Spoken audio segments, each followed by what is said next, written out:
It's Saturday, 10 minutes until 6 p.m. on November 29th of 2025. I'm Jay Essen, and I'm about to finish playing even some more Tales from Castle Balderstone. We've been working on this for a while now, and it is finally time to bring this game to its conclusion. So we'll skip once more to the castle map, and we were partway through Singing for Me. I didn't see this before. Visit Skooga Lake has your fastest time 1,016 turns. So that's how long it took us to get through that one. We're 92 days on Singing for Me is the total length, so I suspect we're close to finishing based on the fact that I think we started in July.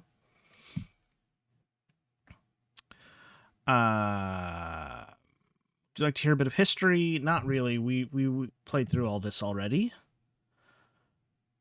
That sounds nice. Great. 10, 11, 12. What? Yes. Are you counting?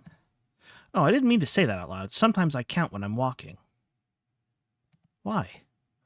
Well, my knee's kind of... Wait, shut up. Did you see that guy? What guy? Never mind. I thought I saw... What are you talking about? Don't worry about it. It's probably nothing. Is this you trying to be mysterious? No, forget about it. Hey, here's the chapel already. After you. Thanks. All right, we're skipping through all of this dialogue that was already explored. And here we are, restoring your progress. Ryan Veeder presents Singing for Me, A Tale of a Small Town by Robert Silk. Release 1, serial number 221122, Inform 7 version 10.1.2, Vorpal version 3.2.5, Thursday, September 30th. Looks like it might rain. Got up early and got all my chores out of the way. The Harvest Festival is supposed to take up the whole day tomorrow, so I want to get as much done as I can today. Let's look. Let's see, what places are there to check out? The library, the bakery, the gallery, the market, the general store, the old village, the caves, the lake, the creek, Owen's cabin, the town, the mountain, the forest. And the people I know around here are Darren, Gareth, Joan, Mackenzie, Regan, Lucia, which is a decent number of people, actually. So, let's examine our plots. Right now I have a scarecrow set up and the plots out back. I set up the scarecrow so I can't see its face when I'm doing my normal garden chores. It's unnerving, and I don't really know if it's keeping any birds away.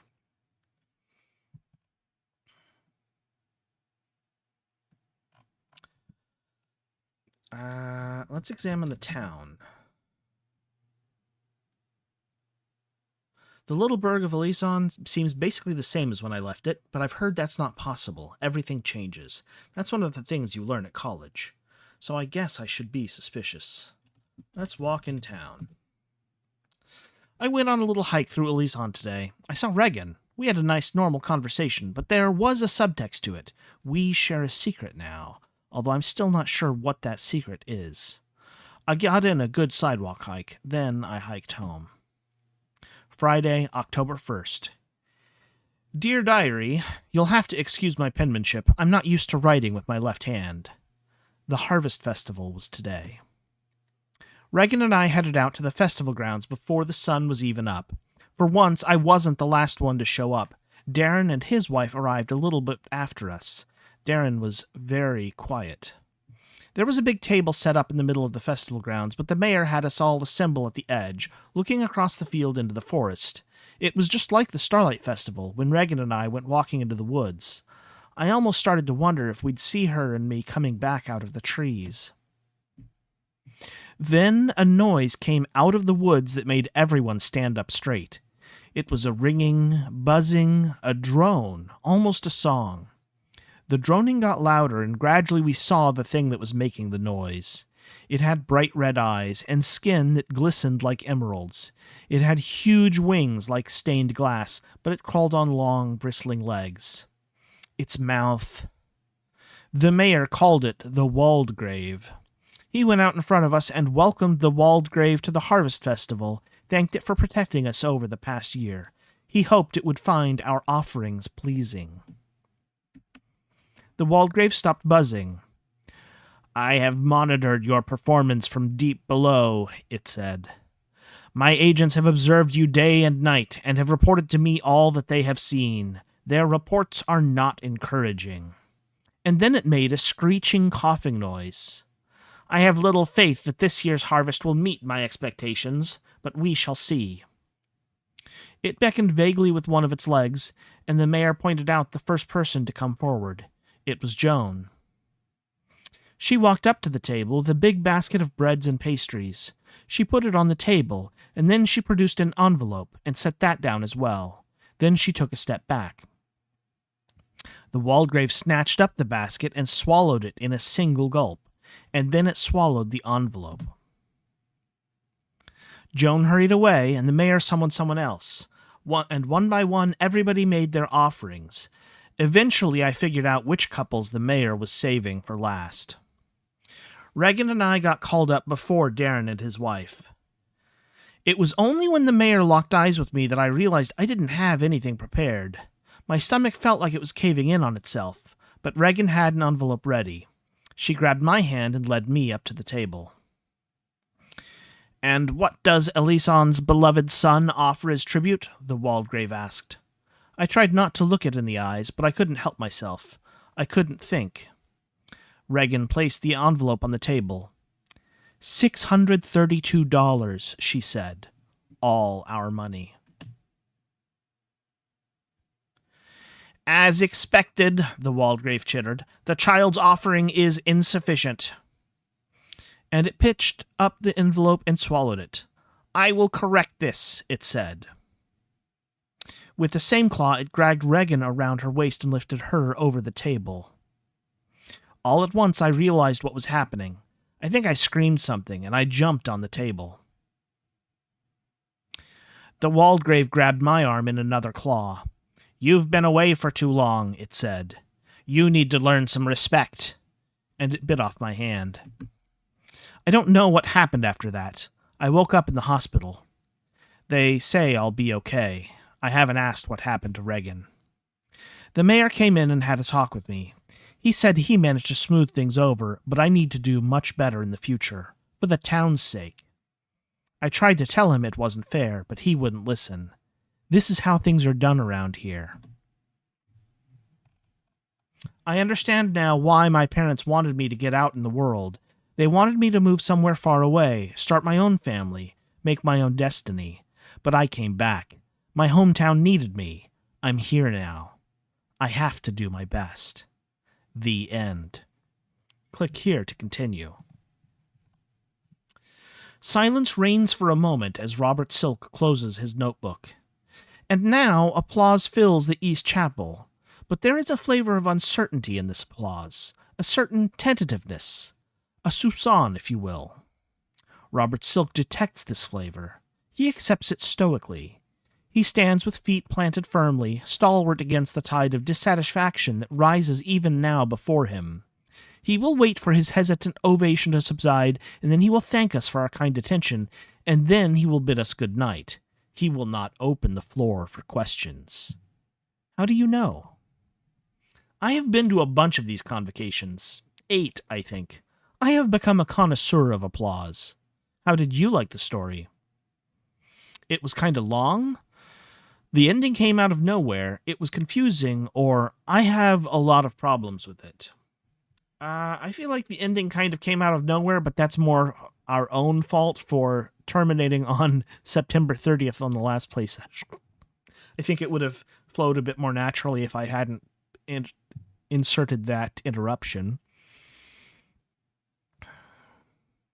That being said, while there were definitely hints about the insects being, like, behind everything, it did, I kind of, the Waldegrave was an unexpected development. Let's go ahead and say the ending came out of nowhere. I know, right? Do you think he had that in mind the whole time? Maybe.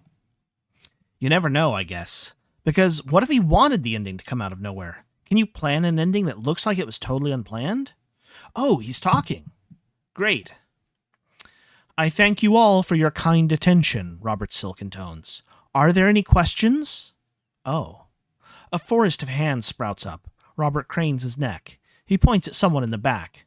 Who is the lucky querent? At whom is Mr. Silk pointing? Oh.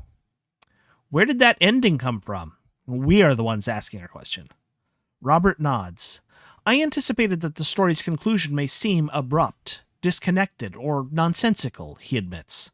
But this fanciful tableau, with its giant talking insect, in fact serves as the narrative's central metaphor. Everything leading up to the phantasmagoric climax is in service of a central metaphor. What metaphor would that be? Robert smiles. I thank you for the question. The insect, this Waldegrave, represents capitalism. An immense sigh of relief fills the East Chapel. Now it all makes sense. Are there any other questions? Robert asks, superfluously. Everyone whose hand had been raised a moment ago is now standing up and making ready to leave. He smiles again and descends from the stage. You did a pretty good job with that question. Thanks. Have you noticed that a lot of the stories here end up with big gross monsters? We don't see a lot of serial killers or plain old ghosts, or even like rabid dogs. I have noticed that. I wonder why that is. Do you want to head back to the thing? Okay. Where should we go next? High score, $632. Very cool. What's all this commotion? Looks like everyone's congregating in the Oval Hall. Maybe they're announcing a big surprise to top off the night. We should check it out. My thoughts exactly. But let's sort of hang back and observe from a distance. All right. Oh, perfect. If we go a few steps up this drafty staircase, we can see everything from way over here. What's happening? Everyone's just murmuring at each other. Some of them look perturbed. Someone's coming. Oh, it's the moderator. I was kind of hoping we'd seen the last of that guy. What's your deal with the moderator? It's a whole thing. I don't think we can get into it right now. Your attention, please, he calls, and the gaggle of dread distributors slowly hushes. For those of you who are not aware, I am inexpressibly disheartened to announce that the blood moon of Gascon has gone missing. A fretful hubbub arises among the crowded authors. Did you know about this? What's the blood moon of Gascon? It's that incredibly rare red diamond we saw on the way in, the one that's worth millions of dollars, except it's never been assessed because Melvin Balderstone put a clause to that effect in his will. Oh, right. And now it's gone missing. I wonder. We have contacted the authorities, the moderator continues, and they have instructed us to remain gathered together until they arrive. We have reason to believe the thief is still in the castle. How long will it take these authorities to get here? Someone yells. The moderator swallows. The road is flooded. It may be a few hours. They will probably need to question all of us, and they may need to search the entire castle. The crowd erupts in groans and frustrated yelling. What are you humming about? I think I'm having an idea. Hold on. You can't keep us here, one voice calls out above the irate grumblings of his fellow authors. Some of us have plane tickets. But the moderator shakes his head.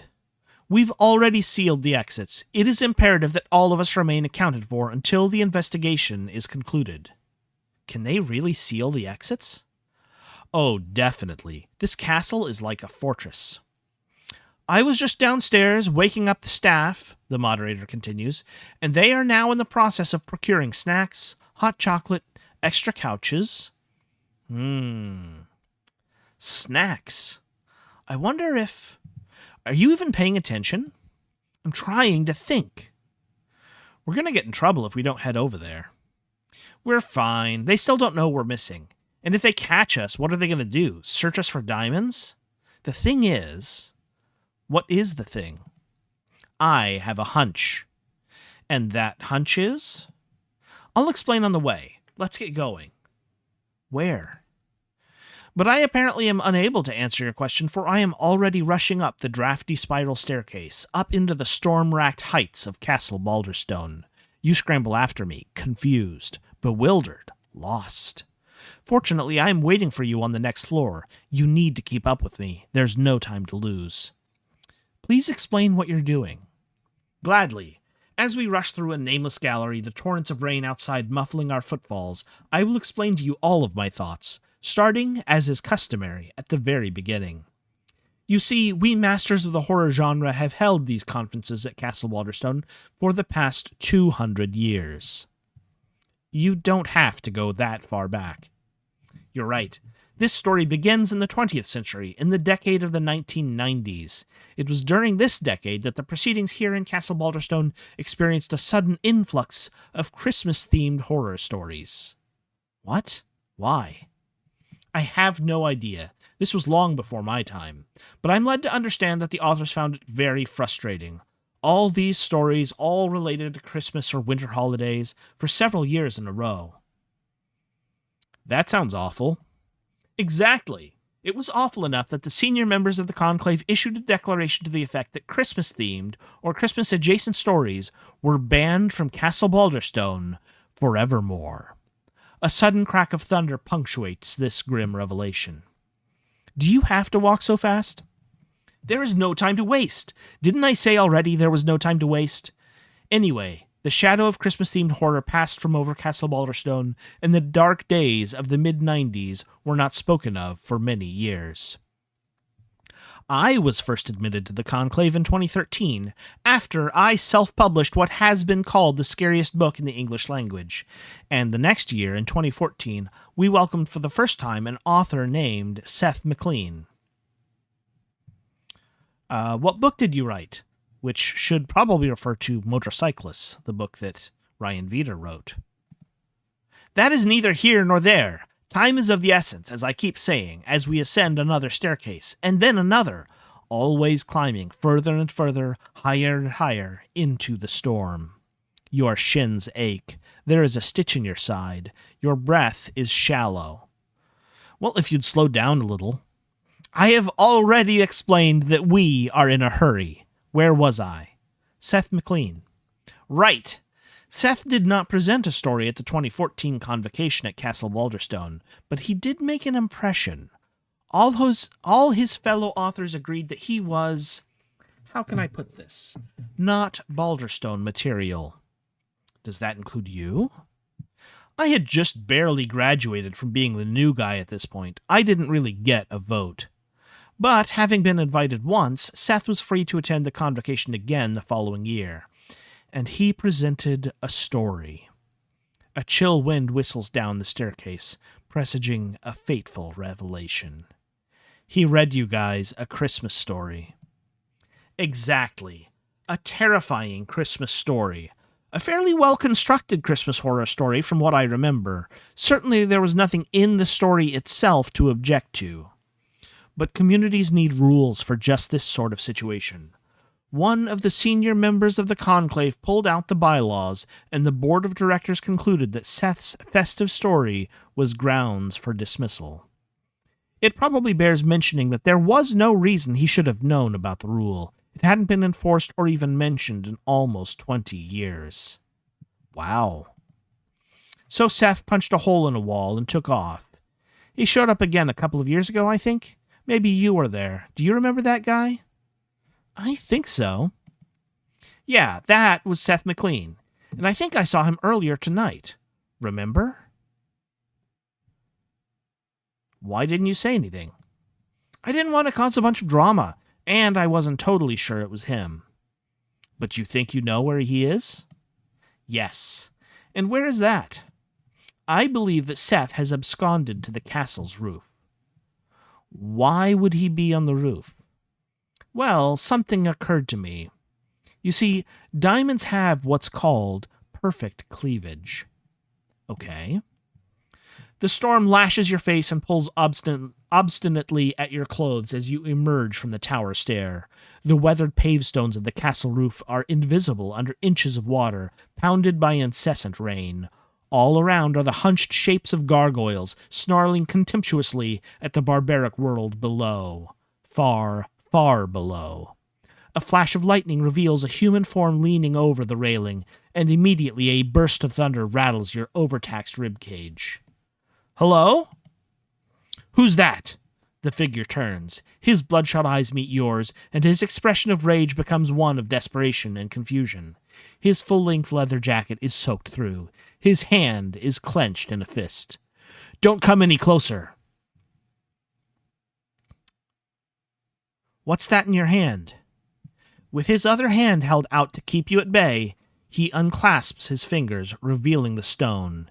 It glitters like a vampire's hypnotic gaze. This is what you want, right? They sent you up here to fetch it for them, didn't they? I just don't want anyone to get hurt. Oh, nobody will get hurt. No living things, anyway. But this diamond. How are you going to damage a diamond? Now, a smile begins to crawl over Seth McLean's face. Not much of a mineralogist, are we? You see, diamonds have what's called perfect cleavage. The very structure that imbues them with such incredible hardness also bestows on them only middling toughness, that is, resistance to impact forces. He opens his hand. He rolls the stone back and forth in his palm.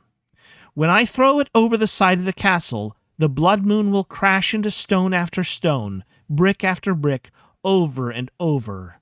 It'll only take one bad crack along a cleavage plane, and... Thunder crashes. The castle shakes. Into 1,000,000 pieces. Are you sure you want to do that? Seth McLean glares at you. There's nothing else I can do. The board of directors will hear no appeals. They won't listen to me. They won't judge my story on its merits, just because it happens to be about Christmas. Is it a good story? He blinks. It's incredible. You have no idea, and I've been improving it. I spent years revising it, perfecting it, to prove to that myopic board of directors... Can I hear it? Seth takes a deep breath. He searches your eyes. Are you being sincere? He reaches into his jacket. I have a copy of it with me. Not the final draft, but... You should tell it to me. Very well. At least someone will hear it. One person will know. And maybe you could... But he dismisses the thought as he straightens out his papers and begins to read. Here we have, about the author. Seth McLean has been unjustly excluded from the convocations at Castle Balderstone since 2015. He lives in Minneapolis. Hunted. Text parser tips. Just try your best, I guess? Ryan Veeder presents Hunted, Seth McLean's contribution to the 2015 proceedings at Castle Balderstone. Release 1, serial number 211027, Inform 7 build 6M62, I6/version 6.3.4, library 6/12N, Vorpal version 3.2.5. Parking lot. The pavement is yellow under pale streetlights, and anemic palm trees sag listlessly in the feeble breeze. The village lies at the north end of the lot. You might be safe there. About. Hunted was Seth McLean's contribution to the 2015 proceedings at Castle Balderstone. Seth is indebted to everyone who provided feedback on the story, including Benjamin Slade. Examine me. Your name is Bradley McDowell. You are 10 years old. You are being hunted. You need to find somewhere to hide. Fast. Let's go north then, I guess. Santa's village. The village is silent, abandoned. Bales of hay form a corridor leading towards Santa's throne. Just beyond is his cottage, its roofs covered in snow. We examine the throne. The giant seat befits its owner's size. If only he were here. Let's examine the cottage. The cottage is just a piece of plywood. The snow is painted on. Nobody lives here. There's nobody who can help. But further north, on the other side of the cottage, there's a building. It might be your only hope. We go north. Backstage. A loose circle of folding chairs sits between Santa's village and the warehouse to the north. A styrofoam coffee cup is tucked under one chair. A path leads off to the east, but the door to the warehouse is right here. It might be the safest place. I examine the cup. There's still a swallow of coffee left in the bottom of the cup, as well as 2 cigarette butts.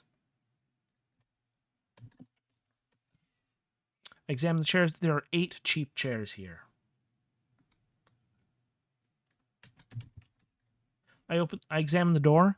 A heavy door stands on this side of the warehouse. It can't keep everything out. The warehouse door seems to be locked.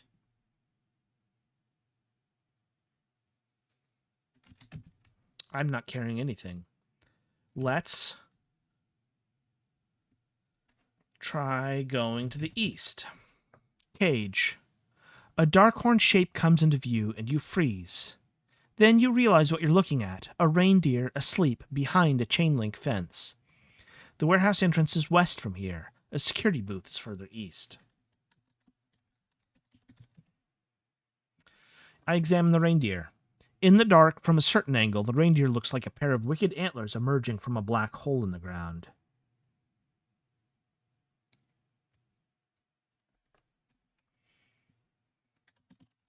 Examine the booth. A tiny building. You don't see anyone inside, but the door is open. We'll go east to the security booth. A single chair and a single table. Windows look out over Santa's village. I tried to enter the booth. That noun is not implemented here. A magazine about guns sits on the table. A key hangs from a hook on the side.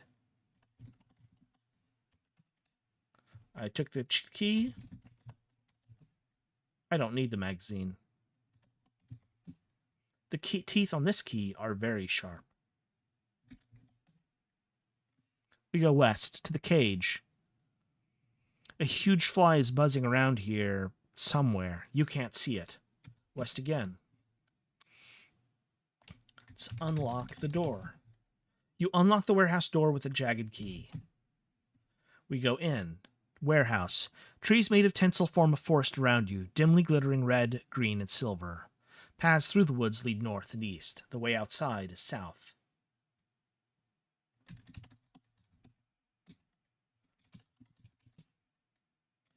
Okay. I was able to close and lock the door. You close the warehouse door. You lock the warehouse door with the jagged key.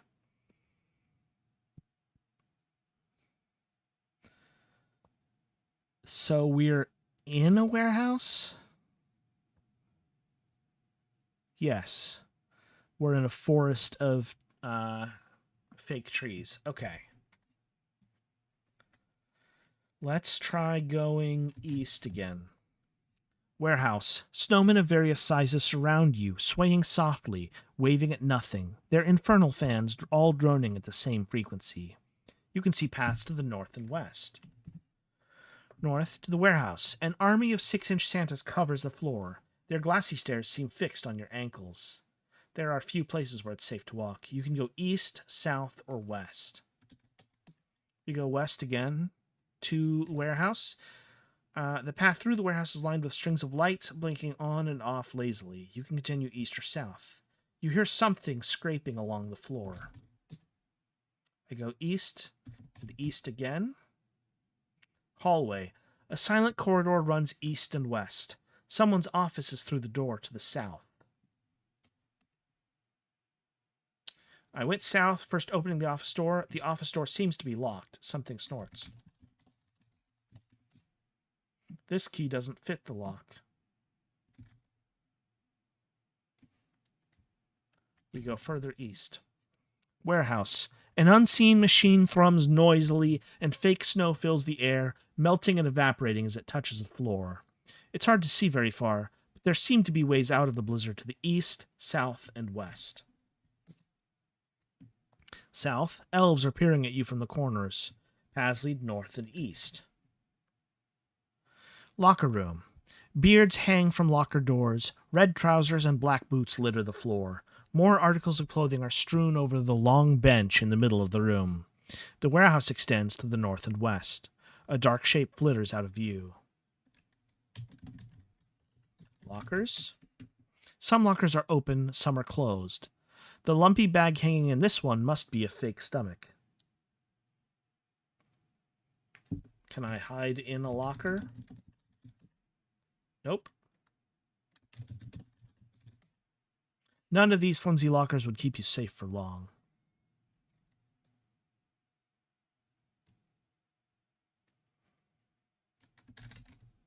Let's go north.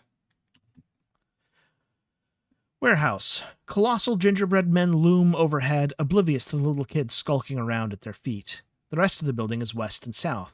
You feel an inexplicable chill. West to warehouse. An unseen machine thrums noisily, and fake snow fills the air, melting and evaporating as it touches the floor. It's hard to see very far, but there seem to be ways out of the blizzard to the east, south, and west. Let's go south again. That's to the elves. They're just dolls. It only feels like they're hiding from you. Something is panting like a hyena.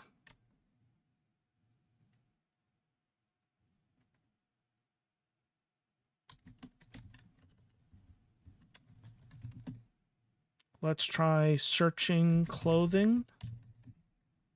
Which you mean? The trousers, the boots, the belts, or the red jackets? Nothing in the trousers.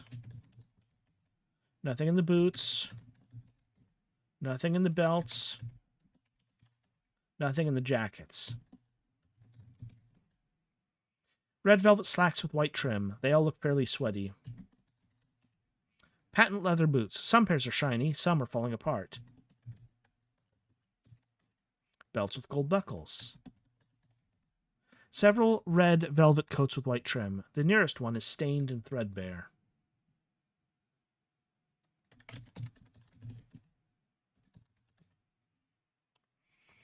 I guess not finding anything among the Santa supplies. Let's go north again.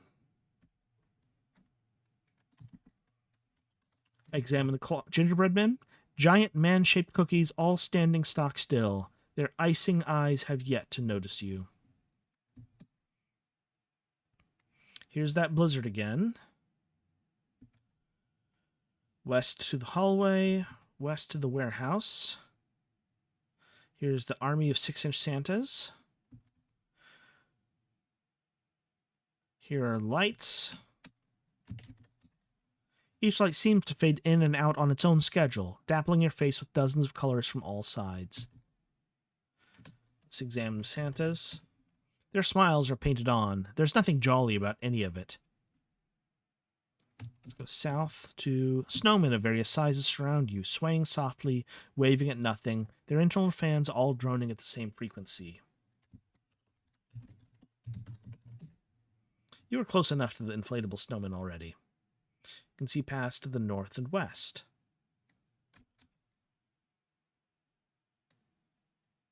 Here's the trees made of tinsel form a forest around you, dimly glittering red, green, and silver.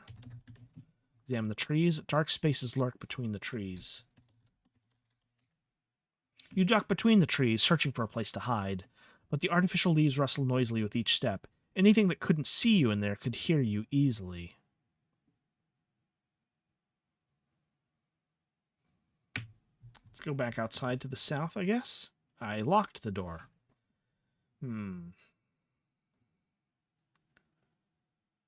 Let's go back east and north and east.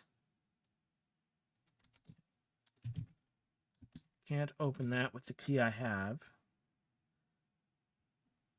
East to the blizzard, south to the elves. It really feels like there should be something in the locker room specifically, because it's the only room that's different. Big beards of curly white synthetic hair. You wouldn't fool anyone with one of those. You don't need those. Nope. Okay. Let's check out the bench. On the bench are some belts, some red jackets, and a steel key. A worn-out key. The sick sound of something panting echoes through the warehouse. Uh-oh. An unseen machine thrums noisily and fake snow fills the air, melting and evaporating as it touches the floor. It's hard to see very far, but there seem to be ways out of the blizzard to the east, south, and west. There's something in here with you. West. You take an uncertain step. The Krampus emerges from the haze of snow. You are frozen in place. It snatches you up in a furry claw and opens its jaws wide. The end. Click here to continue. Seth doubles over, out of breath. What a shocking ending. That's not... Seth wheezes. It doesn't end like that. You screwed it up. How was I supposed to know? I shouldn't have expected... You don't understand pacing, structure. The Krampus can't catch Bradley right at the beginning of the story. Seth leans on the railing, catches his breath. He looks down and opens his fist. A flash of lightning reveals the blood moon, the indentations it's carved in his palm. What's a Krampus? It doesn't matter, he sighs. The story is ruined. You could still tell me the rest of it. His posture breaks a little. He's exhausted. I guess so. And then he stands up straight. The story requires a certain structure. Bradley has to avoid capture long enough to puzzle out what's going on. There needs to be a turnaround. At the halfway point, the story gets recontextualized. With his free hand, Seth shuffles his papers around and begins to read. I'm impressed. You can hear him sneering over the walkie-talkie. I didn't expect the nice Bradley McDowell to be so tenacious. I'm not feeling so nice right now, Bradley. Oh, you're cute. I wish I could see you huffing and puffing, squeezing your fists until your knuckles get white. Then why don't you stop running? The walkie-talkie goes quiet. The elevator doors open, and you step out into the hall. Elevator. Bradley is somewhere on this floor. Dark hallways lead north, south, and west. The doors close behind you. We go west to assembly line. Half a dozen robotic arms hang from the ceiling, like the tentacles of a silver jellyfish.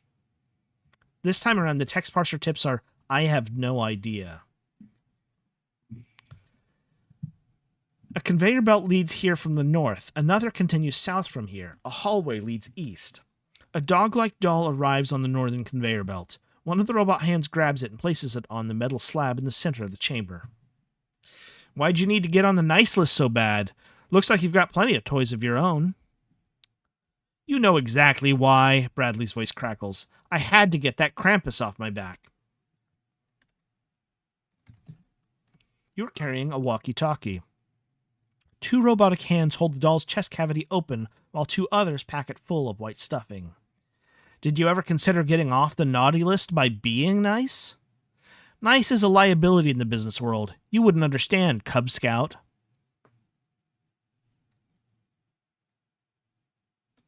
We'll go back to the east. To the elevator. We'll go south. Gun range. Someone's here. No, it's your reflection. A pane of bulletproof glass separates you from the testing area. On the other side, a plastic gun mounted in a rubber hand is aimed at a vaguely torso-shaped object. Hallways run north, east, and west. So how'd you do it? He chuckles. Stalling for time, Bradley? Maybe, but you can't help telling me, can you? You're right.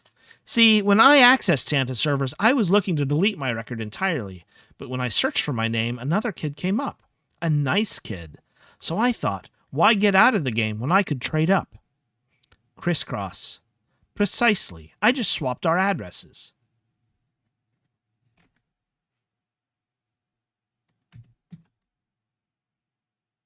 We go north twice. Product testing.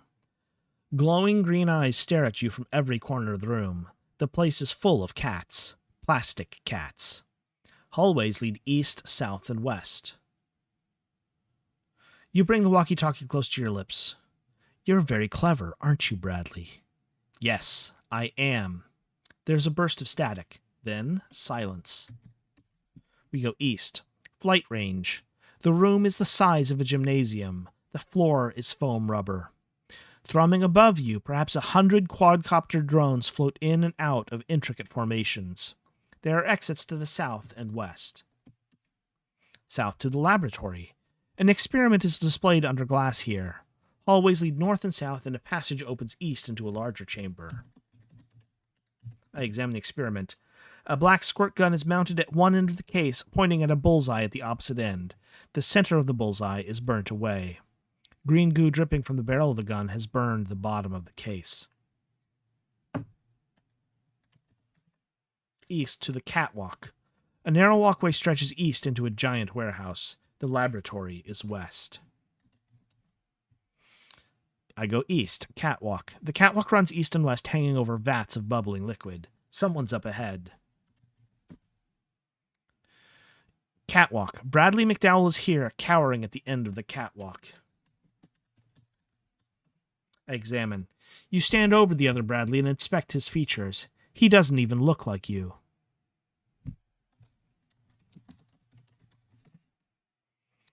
You take a step closer. He winces. What do you want? I want you to hack back into Santa's servers and change the records back. Put me back on the nice list.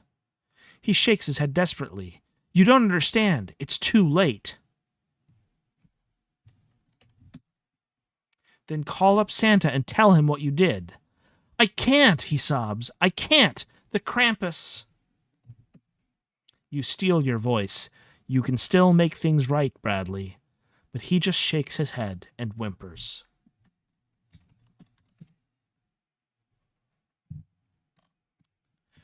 Push him. Bradley backs away as you reach toward him. I'm not taking the fall for you, Bradley. No! No! He squirms against the railing. I can't! You step closer. You lay a hand on his chest. Bradley screams as he topples over the railing into the vat below. Then the caustic slime closes over his lips and the screen is cut off. You stand alone on the catwalk. The end. Click here to continue. Seth grunts through gritted teeth. What did you do? Is that the ending? No! Bradley doesn't kill Bradley. Bradley, the villain, has to escape. How is he supposed to escape? I forget. Seth rifles through his papers, now soaked with rain. I think he has jet boots. But isn't that a good ending? No, you don't get it. Structure. Rising action. Act break. Turnaround. Defeat. Rally. Maybe the structure is getting in the way of the story. A flash of lightning reveals a maniac gleam in Seth's eye. Forget I said anything. No, I'm going to show you. I'll skip to the end of Act 2, low point. With the diamond still firmly in his grasp, he somehow finds the right page and begins to read.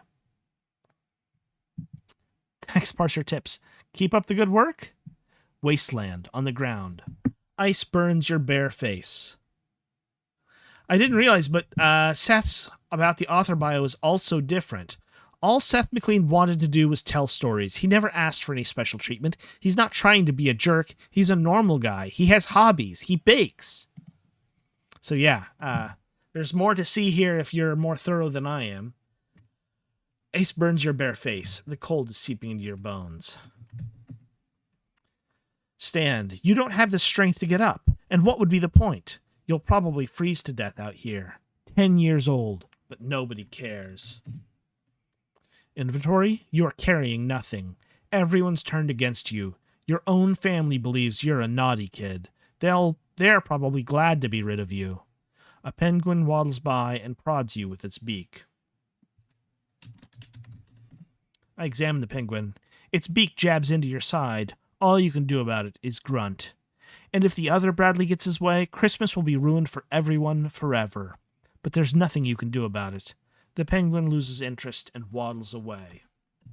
Crawl? No. You don't have the strength to get up, and what would be the point? The only one who believed you was Gretchen. Not exactly the first kid you'd want on your side, but at least she cared. What did she say? As long as you got air in your lungs instead of dirt, you're making your own destiny. You've got air in your lungs, and you might be able to stand up. Maybe. Stand up. You grunt and heave and force yourself off the ground. Wasteland. Nothing but ice in every direction. No sign of civilization. We go north. If you're going to get out of this place, you need to head south, which should be that way. Okay, I guess I'm not going to the North Pole. I'm at the North Pole, so we go south. You trudge over the ice. Nothing's different. It's all ice everywhere. We go south again. You pull your legs onward. Wasteland. Still ice as far as you can see. You have an eerie feeling that you're being followed. South. Just a little further. Wasteland. Now there's a speck on the horizon. There's a shape on the horizon. Just a speck. But you think you might know what it is. South. You force yourself to keep going. Wasteland. The shape is coming into focus. A pillar sticking out of the ice. The South Pole. You're almost there. Okay, we're a little further from where I expected us to be, but that's fine. Just a little further. Wasteland. The fact that there were penguins should have been a giveaway that this is the South Pole, not the North Pole. North Pole is bears. South Pole is penguins. Just a little further, wasteland. Now you know for sure it's the South Pole. You just need to get a little closer, but your legs are so tired. Something crunches the ice behind you. It pants and snarls. You don't turn around. You run, but the Krampus is too fast. You won't make it. The end. Click here to continue. No! No! Seth pounds his fist on the railing. A page falls from his grip and is swept away in the cataracts of rain streaking across the roof. Sorry about that. You can't. You're not supposed to. He tries to wipe the rain out of his hair with his sleeve. Useless. What happens next? Nothing happens next. You ruined it. The Krampus ate Bradley. How did the Krampus find Bradley in Antarctica? It doesn't matter. The Krampus can find anybody, anywhere. Then how can Bradley get away? He reaches the South Pole right before the Krampus grabs him. Santa's submarine is docked there. He pilots the submarine to Germany. What? Santa has a submarine at the South Pole. That got established earlier on, and Bradley, the good Bradley, takes the sub to Germany so he can sneak into the bad Bradley's Christmas/birthday party. And then what happens? Well, all that's left is the climax of the story. Suddenly, Seth is standing up straight again. He might even be smiling a little. He rifles through his rain-soaked sheaf of papers. I'll skip some of the setup, and we'll get straight to the good part. The big finish. The correct page presents itself, and he begins to read. Text parser tips? None. About the author? Seth MacLean is the victim here. The halls of Castle Neuschwanstein echo with music and laughter. The party downstairs is in full swing. But Bradley must be up here somewhere. You just need to find him before someone finds you. Someone's coming. You duck through the nearest doorway. Dining room. The walls are covered in intricate wood carvings where they aren't covered by huge murals of knights and courtiers. The nearby fireplace is so intricately crafted it almost looks like a dollhouse. On the dining table is a gold statue of a knight battling a dragon. Gigantic oak doors lead west and north. Well, we need to find Bradley. We are in danger of being encountered by people. We just ducked through a doorway. Listen. You don't hear anything interesting. You are Bradley McDowell, the good Bradley McDowell. Inventory? You are carrying nothing. As you turn to the west, you see the docent stalking after you in her high heels. You hurry into another chamber. Study. An enormous and ornate desk stands in this room. The chair behind it is like a throne. Murals on the walls depict women dancing and cavorting, not all of them wearing all of their clothes.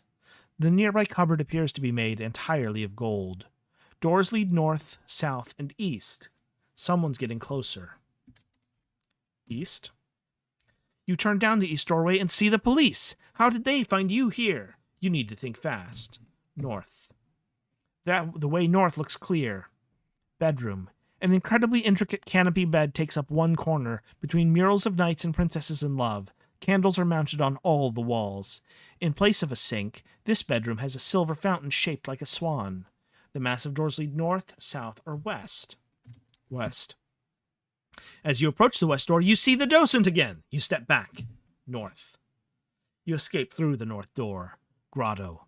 Suddenly you're standing in a cave. Stalactites drip down walls of stone, lit up green and red by unseen lamps. And through a window you can see the snow-covered forests of Bavaria stretching out far below. Passages lead north, south, east, and west. Something big is stomping through the castle. East. You stop short. The cops are approaching from the east. How'd they get over there? West. Down the west passage you see the hulking shape of the Krampus. North. You squeeze through a crevice and out into a grand hallway. Hall. An archway to the north connects to the tower stairway. North. You run through the archway. Tower. Spiral stairs lead up to the pinnacle of Castle Neuschwanstein. We go up. Tower. The stairs keep going. Your pursuers can't be far behind. Up. Tower. Your shins ache as you ascend stair after stair. There's a stitch in your side, but there are more stairs. Up. Tower. The top of the tower. Snow wafts through an archway. A balcony is outside. Out. Balcony. The middle of the sky. Snowflakes drift lazily toward Castle Neuschwanstein, glittering like an ice sculpture 200 feet below. Bradley spins around as you approach. He slips and tumbles over the balcony and shrieks as he grabs the cold, slick railing. Bradley! Take Bradley. You reach over the balcony and grab him by his jacket. He goggles up at you, terrified. You're going to make things right, you tell him. He can't make any answer. You pull him up. He loses his grip for a second, almost pulls you over with him. Bradley? His voice catches. His eyes are fixed on something behind you. Something panting, grunting. You heave on his arm. The seam in his sleeve rips loudly. Someone screams, and then... Ah! Ah! Seth lurches forward as a leering gargoyle smashes into the back of his head. He throws out his arms to break his fall. Papers fly out of one hand. The blood moon of Gascon flies from the other, and you snatch it deftly out of the air. What? The diamond! Get the diamond! Where is it? I think it fell next to your foot somewhere. Hold on. Yes, it is I, your host, Ryan Veeder, who bravely conked Seth McLean in the head while you... Wait, there it is! Grab it! Okay, I got it. Whew, okay. Now we can relax, as Seth McLean slowly recovers from being gargoyled in the occipital lobe. He raises himself slowly from the rain-soaked roof. He rubs his head and grimaces. You should give me that diamond. No? Why? Because these people know me. If they find you with the stone, they'll think you are an accessory to its capture. So it's safer if they find it on me. I guess. Exactly. So hand it over. Wow, I'm actually holding the blood moon of Gascon. Trippy. Is Seth okay? Seth McLean, returned to his feet, now leans over the railing like a drenched vulture. His eyes look out over the storm-racked spires of Castle Balderstone. If they are red with tears, those tears quickly disappear in the unabating rain. If he chokes or sobs, the sound is lost between rolls of thunder. Presently we are joined by some new arrivals on the roof. Who's there? It is the moderator, accompanied by several police officers, who evidently have managed to trace us to the castle roof. I am handing over the blood moon of Gascon now, and explaining Seth's nefarious scheme, and the moderator is thanking me profusely, and one of the officers is putting a hand over Seth's shoulder and guiding him back inside. Yes, I, Ryan Veeder, have saved the day. And you helped. Wonderful. We, too, should return indoors and see if anyone can scrounge up some dry clothes for us, and if at all possible we should avail ourselves of that hot cocoa they were talking about. So, a very eventful night. Did you enjoy yourself? Yeah. Thank you for playing Even Some More Tales from Castle Balderstone, presented by Ryan Veeder, starring his esteemed guest, whoever you are, with stories by Sam J. Benjamin, Fiona Grice, Leah Naidu, Robert Silk, and Seth MacLean, featuring ideas stolen from Ed Annunziata, Francis Atencio, Emily Bogheim, Alfred Hitchcock, Satoru Okada, Brad Neely, Mervyn Peake, Edgar Allan Poe, Shigeharu Umezaki, Sean Veeder, Yasuhiro Wada, made possible by the generous Patreon support of Ricardo Bolano, Emily Bogheim, Lance Campbell, Rich Cheng, Dominia, Jordan Ish, Robert Eggleston, Janice M. Eisen, Sammy El Barawi, Nils Fagerberg, Jason Farrell, Jacques Frichet, Greg Frost, Harrison Gerard, Kenneth Hahn, Carl Ove Hoofhammer, Robin Johnson, Michael Knowles, Josh LaBelle, Kat Manning, Janelle Marie, Jason McIntosh, Carl Muckenhaupt, Sarah Nerboso, Doug Orleans, Robert Palutzian, Q Fever, Quolish, Jenny Polodna, Ivan R., Matt Schneider, Emily Short, Silent Phantom, Benjamin Slade, Derek Sotak, Paul Stanley, Alan Tan, Russ Wang, Sarah Wilson, Jeremy Wright, Carolyn Van Esseltine, Grant Veeder, Mark Vian, Yerrick, Michael Ziegler, Matthew Zimmerman, and the crucial technical support of Harkness Wolf. The End. Made in Iowa, 2021. Remarkable. Thus concludes our playthrough of Even Some More Tales from Castle Balderstone, and in fact, this is the last of the available Castle Balderstone games with some possible exceptions, so we may have more to play in the near future, but for now, I will bid you farewell.